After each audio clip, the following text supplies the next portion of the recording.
Okay, now take a look at the bills in the House of Representatives. The bill to create additional states. Nnamdi Kanu was the first person that said that 10 years ago. That why is it that Southeast have 5 states, other regions have 6, 7 states? Why? He was the one that said it 10 years ago. There is a bill to return Nigeria to regional government. Nnamdi Kanu was the one that said it 10, 11 years ago when he started Radio Biafra. There is a bill to stop open grazing. That one was 2014. He started saying it in 2014. That was 10 years ago. To name but few, all the whole bill in the House of Rep and Senate was what Nnamdi Kanu said that made them to hate him. That is why I'm angry. People don't know why I am so angry about all this situation. All this bill now we have today in the House of Rep and House of Senate, all of them are what Nnamdi Kanu said before. And I could remember that even Nnamdi Kanu was saying then that the Delta North supposed to have their own state and join the Southeast. And today, everybody is calling for Nnamdi State, right? Everybody is calling for Nnamdi State. So when I am listening to so many things this man said, I am saying that there is a place where something went wrong. It could be that it is because of the politicians who are jealous of this man. They led to maybe his arrest and all those things and so on and so forth. So it's so unfortunate. What Nnamdi Kanu said about 10 years ago, that is what Akpabio said in the Senate floor this year. Akpabio said that the cattle are not citizens of Nigeria, that they shouldn't be parabolating on the street. That was what Nnamdi Kanu was saying about 10 years ago, that you can't value animal, cows, more than human being. And today, some of the northern senators are defending the right of cows in the Senate. It's so unfortunate. But Benue State is not safe from Fulani herders because up till now, the Fulanis are still dealing with the Benue State. So what the Benue people are saying that how they wish they have an organization like ipob or ECM that will help them there because of what is going on. So as I was saying, people who called for revolution before, you people are not aware of it. Nnamdi Kanu did not do anything wrong at all. If you compare what Nnamdi Kanu did to what Tinubu did, this Tinubu you are seeing today, he went to exile after they tried to wrestle power from the military in 1993. When he came back, he said he don't believe in one Nigeria any longer. He said he don't believe in one Nigeria any longer. And after that, he said he need a revolution. So sometimes I'll be asking my question, is it that we have short memory? We don't think about what has happened before in Nigeria? What is it that everybody today is just concentrating on the lies they lie against Nnamdi Kanu? We are not concentrating that these people who are looting us, these people who are killing us, these people were once saying that they don't believe this Nigeria. For you to know that this Nigeria is like a mirage. People see it as a country. But for me, it's my opinion, and I'm entitled to my opinion. I don't see it as a nation. When you look at the definition of nation, you know that there is a clear difference from what we see in Nigeria here. A totally clear difference. What we are saying is not a nation. If it is a nation, people who are politicians will believe in their nation. But Nigerian politicians, they don't believe in their nation at all. They don't believe in their nation. Everything they are doing now, I know that UK, United Kingdom, they are part of our problem. But you know what they are saying? I don't even know that after the Civil War, oh God, after the Civil War, Gowon looted Nigeria money and take it to London. So one of the reasons why he fought that war, so that we have opportunity to loot our money. UK is saying that after the Civil War, that the money Gowon brought to UK is still there. On the way, he could not take the money back. The money just stayed there. That is what they are talking about. That so many politicians of Nigeria deposited money in the UK. And this money is becoming, every day is becoming huge.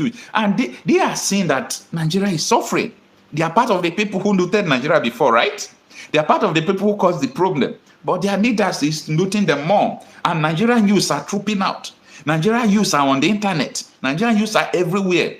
In fact, if they are hungry, they can cause problem to you. So they have to start thinking the opposite. Now the Nigerian politicians are panicking. Bunch of criminals. People who said that they are your leaders, but they will not allow their children to partake what you are partaking. Now they're saying there is hungry everywhere. Where are their children? The few people who have their children in Nigeria, their children are in NMPC, their children are in the offshore, their children are the House of Rep, their children are in the Senate. The future is not for us in Nigeria, unless you create something for yourself. But even in creating something for yourself, the government will not give you an enabling environment. So these are the things Nnamdi Kanu was saying. These are the things he was clamoring for. These are the things he was agitating for. But people misunderstand him. People misunderstood him. And people are still misunderstanding him even up to today. But it is time for us to change the narratives. It is time. If we do not change the narrative today, I don't think we can change the narrative again. It is time for us to call a spade a spade. So, why I was in secondary school then. I was just finishing secondary school, entering higher institution when Nnamdi Kanu started Radio Biafra far back. Is that 2012? Something like 2012. That time I'm in higher institution. I used to listen to this man because I like people who try to shift your brain. People you will listen to. They will say something that will baffle you and you will go and do research about what they were saying. So when this man was talking about so many things about Nigeria, that led me, I started reading so many books about Nigeria. The first book I read about Nigeria was about the history of Nigeria, even before the amalgamation. Where these people were before, the bite of Biafra, and I studied about the amalgamation up to the first civil war. There is a book I will advise everybody to go and read. The book is Why We Struck. That is the title of the book. The story of first Nigeria military coup.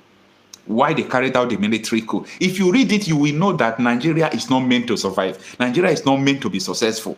Because what we are fighting for today, it has started happening right from that 1960 we had independence. One what is it called? One nation, one ethnic group against one ethnic group. The other ethnic group against. Britain was part of the problem. Who did all these things? Because they understand that if Nigeria continue like that, with good people leading them, Nigeria is going to even supersede Britain. So let me receive call from people who are calling. Hello, my brother. Hello, good morning. Thanks for joining. Please tell us your name and where you are calling from. Yeah, this is Ben. I'm calling from US. Okay. Okay, yeah, Mr. Ben. Good morning. Thanks for joining in. Yeah, you're doing a great job, man. I like your program. Thank you so much, sir. So, what we are discussing today, sir, you see, there are some persons, there are two people who are in the street doing interview, trying to see the public's opinion about the detention of Nnamdi Kanu. And in that process, we discovered that a lot of people have been deceived. They told a lot of lies. And people who told these lies are the federal government, especially the Buhari administration, through Naya Mohammed and so many people who were telling Nigerians that IPOB were carrying weapons where they were not carrying weapons, where they were blowing whistle on the street. They lied against Nnamdi Kanu just for them to justify the evil they are doing against Nnamdi Kanu. So what I'm saying today is that what are the ways, how can we make sure that we tell the good story about Nnamdi Kanu? Because I understand where this man started, and this man have a good intention. Yeah. First of all, I was in Nigeria when they had, that crisis that happened at Obibo. Obibo, yes. I heard about the crisis. Okay, so I was in Nigeria then. Okay. I went to Aba. Okay. And they called me that I have to leave. Okay. All right? But before then, they have been doing this. Okay. The Biafrans will come out agitating with placards, the IPOB, and talking, reading newspaper. Every time you see them on the newspaper, right? They're always informed, Wow. They weren't carrying guns. Then they were more like, but any little thing they will send the military. And when they come, not like you said, the military to arrest them, detain them and then leave them, all right? They send the military, and the one that baffled me is shooting at the square, at the field, when they were praying, all right, and asking God, Now, these people was not carrying arms. Yeah. And you sent military, and they came and they killed a lot of people, all right? Now, let me ask you a question. If your brother was among the ones that he killed, and was carrying black card. And you know, this shooting was rapid. That even people's parents was there. Old women, different kind of, you know, this everybody was there, different, you know, good kids. And you did that kind of shooting and you killed their brothers, their sister. You think anybody will be happy? No. Absolutely. Now I'm trying to bring back. Yes, I'm trying to bring back. If you say people carry IPOB carried arms, first of all, even if it's true, don't they have right to carry their arms when you overstretch and push them to the wall? All right? We are treating them like an animal. When we have the real animals, all right? In Sambisa, killing, bombing, the same country you claim to love. All right? And all these killings that is happening and you turn blind eye. So what do you expect? They have to paint the story in a very good way to suit them. You understand? They will not come out and say the story the way it should be. You know, they'll make it sound good. Oh, IPOB is a terrorist, they carry guns, they do this, they do that. No. Most of them, we understand they might have some bad ends too, all right? But most of that, I would say 80% of the IPOB agitators, all right, either have one person that they have killed their brother, their friend, their relative. Yeah. Someone they know. You understand? And tell me you'll be happy. You understand? Yeah. So they're not even telling the truth. If they want Nigeria to be better, I watch some of the army chiefs talk. They know the simple truth. All right? The more they keep shading away from this truth, the more they keep losing ground, the more they keep losing the war, the more they themselves keep looking like even terrorists to the eyes of the citizens they claim that they are protecting. And when it gets bad is when even, see, it is, when, you know, Nnamdi Kanu says something, go and get your visa because Nigeria will be worse than Somalia. And when he said that, people thought, when he said that, people thought that maybe he want to carry gun and all those things. It is what he was saying. It's already worse than Somalia. You know why? The military that's supposed to protect you as a citizen is busy protecting only the politicians and the corrupt politicians. Now, judicial is highest bidder. You understand? So these are institutions that are supposed to make up a country. But those institutions have fallen down. All right? Nobody. The worst thing that can happen to a country is when the masses, its own citizens, have lost hope in that particular institution. People have lost hope in judiciary. People have lost hope in security. People have lost hope in their leaders. My brother, what else? People have lost hope even in their health system. Nothing is working again. So they should come out and say the truth. Nigeria can still be. I'm not canvassing for Nigeria. All right. What do you think? How do you think that we can, push this narrative further? This is very important to me, and I believe it's also important to a lot of people because so many people from around the world, some know the truth, some don't know the truth about the issue of Nnamdi Kanu. So I think it's also important for us to say the truth and tell the story as it is. So how and what do you think that we should do? And how do you want us to do it? My brother, what I think we should do is to keep creating this awareness. Because we still have, I'm telling you the truth, if the entire Igbo unite, Nigeria is too small. You understand? Igbo have their lion heart. I'm telling you. The only reason why it feels like they're doing all this and getting away with it is because we've not united completely. But you know what? It's like a puzzle. We're still coming together. The more, see, what they don't understand is the more they keep marginalizing us, the more they keep bringing the truth out. The more the people keep uniting. You understand? It's either we are uniting because of the hunger. We're uniting because of the frustration. All right. So the only way we can actually make this thing very strong and bring a solution is when the people actually unite. If the Igbos unite, or this one they do full investment and military, it will not go anywhere. It's not like during the days of Biafra. You understand? People are well educated right now. Yeah. People are even more sophisticated than them. You understand? I told them, if anything happens on praise, forget this one, they're just intimidating and killing people carelessly. All right? But if they call it war, you understand that Igbo has people. The Igbos have, you understand? People will come out and sponsor. People, some of the Igbo in other places will come out and start manufacturing real stuff. You understand? Yeah. Now, what I'm saying is this: the only way we can make people is to keep creating awareness. We can't stop. I told them on one of my social media, I say, look, in those days, the reason why some of these politicians do what they do and get away with it is because of lack of information, communication. All right? Social media. All right? They will do stuff and it will go, nobody will hear about it. But right now, we've understood that any little thing from Nigeria, there are people in abroad already know. All right? Yeah. So, it's even getting worse, but it's still good. The fact that everybody is becoming aware of their surroundings, becoming aware of what is going on. So that way you understand who is your enemy, what you are fighting for.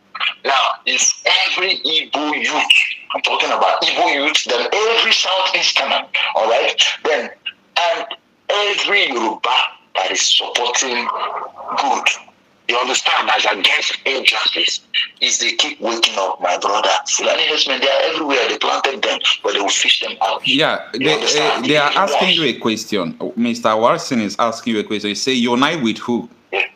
Who do you say, which people are you saying they should unite together? Unite with every good conscience, every man that has good conscience, every human. Let's forget about ethnicity.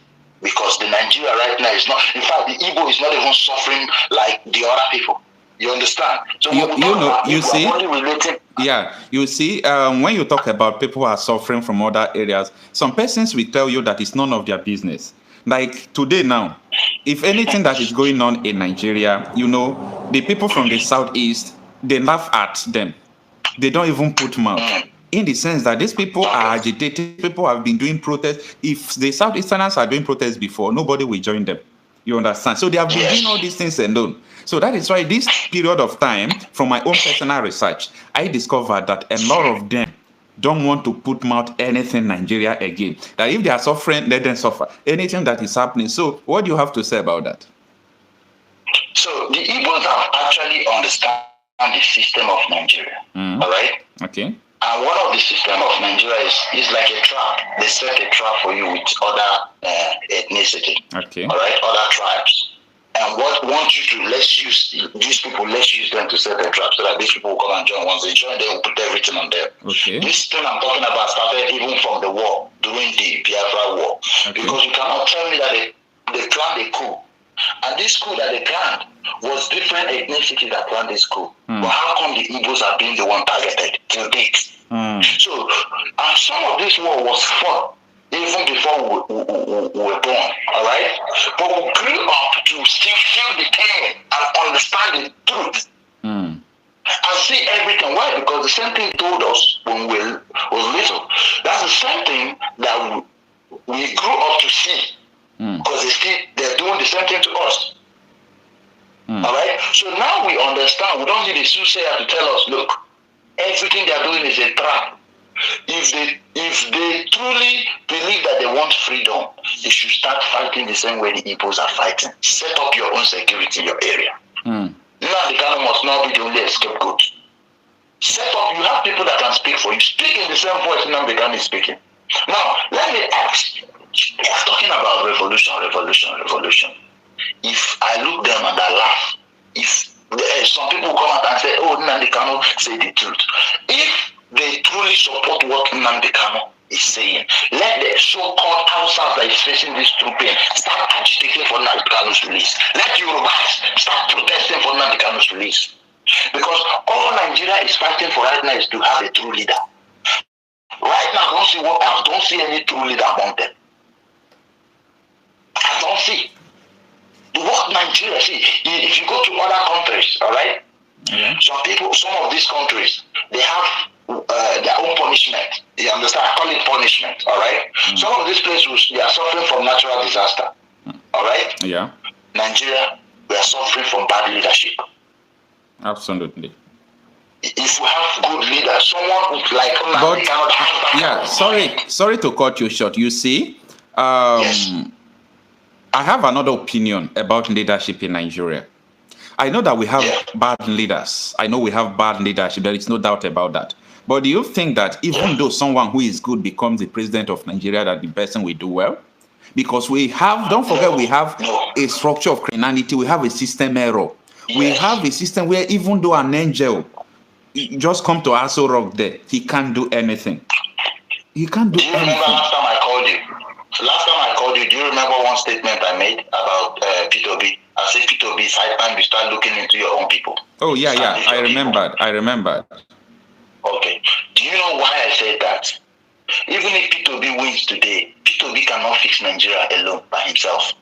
All right? He may try, but he will not be able to do the needed thing. Yeah. Yes. What will happen is this. They have some set of people that feels like Nigeria is their own club. Where they can play anyhow, do what they want. Excuse me, sir. Just 1 minute. Sorry for cutting you short. You say a group of people who think that Nigeria is their own. It's not only thinking, no. Nigeria really belongs to them. Nigeria really belongs to them because even the oil wells in my state, the Northerners owns them. So if you look at what is going on, you know that this thing it belongs to them. That oil well you just mentioned, that's the reason why they don't want to let Biafra go. That is just the only thing. It's not because of any other thing. Because they bought all those oil wells. They think if Biafra comes now, they will lose all those things. But I asked them a question: what about the goods coming from the north? Are we in the southeast enjoying those treasures? No. Nigeria self is not enjoying it. Anywhere they have gold, they have solid minerals in the north. What they do is to sponsor insurgents there. They will sponsor insecurity there to make sure. The other day, I was telling you people that Zamfara State don't have any airport, Bondoko International Airport. But every week in Zamfara State, up to 4 aeroplanes will land in Zamfara. What are they coming to do? Aeroplanes will land in the forest. Aeroplane will go there, carry boat and zoom out. Zoom to Egypt, zoom to Qatar, zoom to Saudi Arabia, zoom to Dubai. So these are what we are facing. Why the minerals in the south belongs to people in the north, the minerals in the north also belong to them. It's so pathetic anyway, but I believe that all these things will come to an end. Yeah, sorry. But back to your question. If P2B wins the election, it will be very difficult. You know why? It would have been easier for P2B to work. All right, when he wins the election and work. But the problem we have is still our mindset. Nigeria people, our mindset, we're so awkward right now. You understand? That you see the same person burning you with fire. Yeah? You still support the person. If he comes back again to burn you again, you still say, okay, but you understand, they'll keep coming back. I understand. So I think at this point, Nigerians prefer the ones that is killing them than the ones that is actually there to save them. Why? Because if Tinubu decide to have a campaign today, make sure you have a video. Check out the level, the crowd that will come for his campaign. If care is not taken, you see your best friend in that campaign field. You understand? And you start asking yourself, is this not the same people, you understand, that will be canvassing for, that will be fighting for? All right? You see, so, the problem there is that I understand the genuine agitation of so many Nigerian youth. So many Nigerian youths are trying. They are understanding where the things are going. But I am also angry because so many Nigerians need to suffer more. I'm sorry to say this. So many Nigerians need to suffer more because if all these politicians now, according to what you just said, if Tinubu come to carry out campaign tomorrow, you will see so many people who will still troop out to support him. Whether they are trooping now because of stomach infrastructure, maybe he's going to, pay them some money and so on and so forth as they do, during campaign. I don't know. But why would you sell your future just because of 1,000, 10,000 naira that they are going to give you? So we still have people who are supporting all these bad leaders. So that is the problem. Thank you so much, my brother. No problem. No problem. just keep on a beg. Yeah, you will still link up. Yeah, I will send you text for your WhatsApp. All right. I like your program, man. All right. Thank you so much. Okay. Thanks so much. I really appreciate it. No problem.